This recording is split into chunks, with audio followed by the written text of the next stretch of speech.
let's talk about Aunt May and Happy, because that was something I wasn't expecting. In this movie is like they like each other, and Peter's like, what is happening?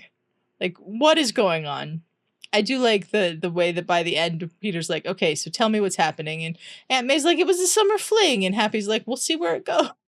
They're two totally different. I mean, Marisa Tomei. I mean, shoot, I wish I would get a fling with her, man. I honestly, and we'll talk about this in the next movie. I love this version of Aunt May. And I didn't know, like, the Aunt May and the Happy is, like, kind of like a, just a kind of throw-in story. But I like what they did with the character. I like what they did with Happy because, Happy's dealing with a lot. He lost his friend, and he's looking at Peter, and he knows that Peter meant something to Tony, so he's making sure he's there for Peter the way Tony would have been there for him.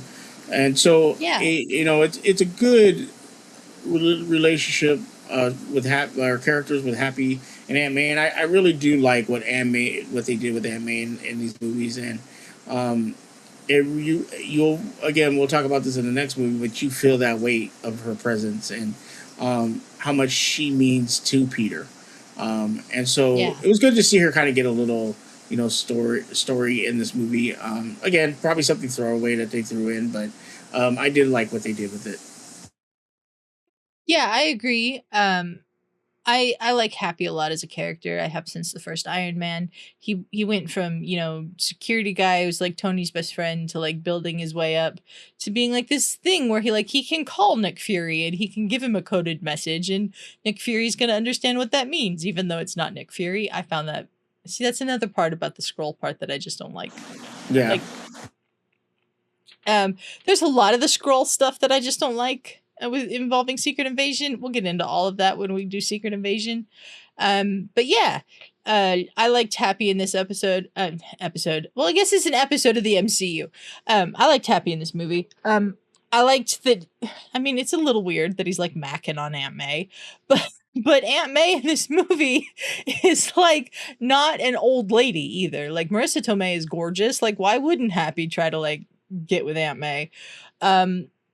I like that for this MCU version of Aunt May, they went with a younger actress as Aunt May with Marisa Tomei because it vibes. Her and Peter vibe together. Like, I think about that scene in Homecoming where she's like trying to get him ready for Homecoming and like teaching him how to dance and all of that stuff. Like, she just fits this version of Spider-Man better, I think, than it would have been if they'd, cast a, 60, 70-year-old actress to play Aunt May. Aunt May, yeah. I will say though, Sally Field. I like Sally Field's Aunt May too. Sally Field was great, yeah. Like I don't remember who the other Aunt May was, but yeah. The versions of Aunt May that we've gotten, I think, fit the Spider-Man that we've gotten.